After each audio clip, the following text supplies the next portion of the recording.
In this video, you will learn how to use Biola's mobile app for students. The Biola app helps you stay connected with the Biola community, academics, and student life all in one place. Here's how to use the Campus Guide, which has a variety of tiles.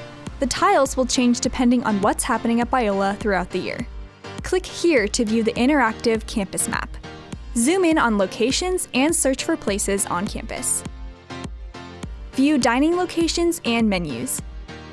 You can also find a link to the eAccounts app to add funds to your ID card. Find upcoming events.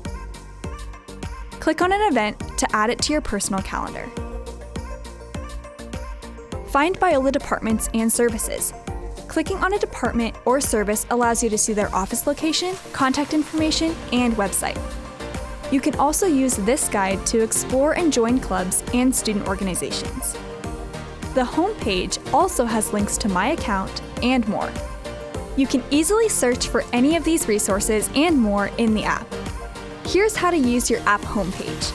You can add frequently used resources to your favorites and access your course information. Today's schedule and due dates show your upcoming classes and events for the day and assignments you have due. By clicking on your courses, you can see grades, assignments, and discussions. In the Profile tab, you can change your profile picture, see your upcoming events, view groups you belong to, and view your account holds and balance. Here's how to change your app settings. To stay up to date, be sure to turn on notifications, especially for academics and community. You can also customize which community notifications you want to receive by clicking on channels and groups. This is the app community section, which allows you to join and post in various channels. Use the menu on the side to search for channels you might be interested in and join public channels. Visit biola.edu/app to download the Biola app and stay connected with the Biola community.